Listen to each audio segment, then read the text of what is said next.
Hi guys, it's PanelHopper here again, and today I'm back with another Doctor Who video because I've got more Doctor Who video ideas burning around in my brain.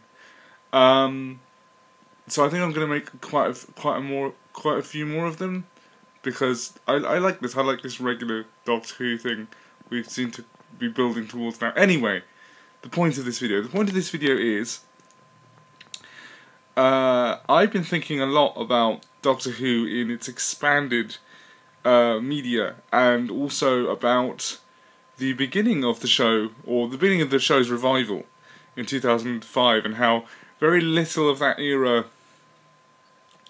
carries over, even though it's not actually been that long, and actually some nice fan service that wouldn't be too in your face, as I discussed in my last Doctor Who video, would be to go back and look at some of the effects that the Doctor's been having on planet Earth since 2005, and how the world has changed, which we did a little bit of in the end of the Russell T Davies era, but not much, and I would like to see more of it. Now, having said that, that's more of a concept. Like I've said, I want to see Torchwood back as a concept. I wouldn't want to see.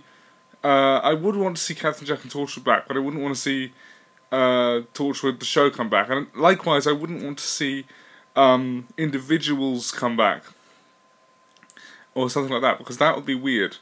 To take something from the Christopher Eccleston era and just take it wholesale and say, look, here they are again, because they weren't important.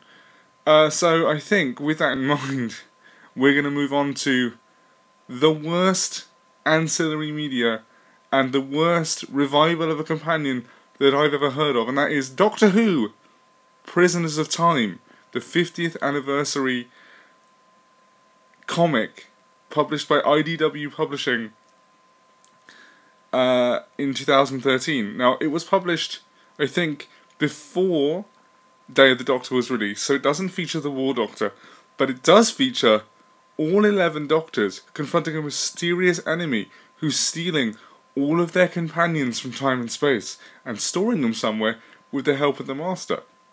Now, that doesn't sound too bad, does it? That sounds pretty alright. Could be interesting. Except no, it's not, because who is this mysterious person who's stealing all the companions out of time? Oh, it's Adam Mitchell.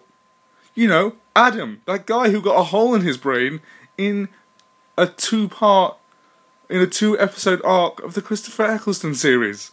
That guy, who you've forgotten about until I mentioned it just now. They made him into a supervillain. Now, look, I haven't read the comic in full, because I can't find a copy of it for a reasonable price I'm willing to pay to get it shipped from America, but I have read several praises on the Doctor Who wiki and things like that, and I've seen the images, and I just can't deal with it. That's the kind of thing where, you know, Doctor Who doesn't have a 100% defined canon. It mainly just has the show and everything else, and the two things are generally considered to be separate. And I think this is why, because I don't think the show has been bad in places, in the classic era and in New Who, but it wouldn't be this bad. It wouldn't make Adam Mitchell a supervillain who is now integral to a plan celebrating 50 years of the Doctor and is then redeemed when he dies. So anyway, this got me thinking about other companions who have both fallen by the wayside and been brought back by unscrupulous means in the extended media. Companions like Adric, who definitely died, and is one of the few companions to have definitely 100% died, but is still bandied around occasionally in expanded media as someone who's important, even though he's not really liked.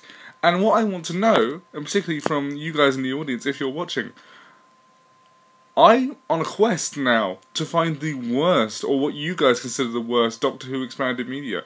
I want to know, I want to see this, just to have some perspective on how terrible Prisoners of Time seems to be. And I will also commit to finding a copy of Prisoners of Time and buying it and doing a full review, looking at the artwork and things. So yeah, so that's my quest today on this Saturday, is Tell me what you think the worst Doctor Who ancillary media is. Find me the worst stories, the things you think trash the legacy of the show, trash other ancillary media, and show it to me. I want to see it. Okay? So that's your quest, you guys in the audience. And of course, remember to like, share, and subscribe. I'll see you later. Bye.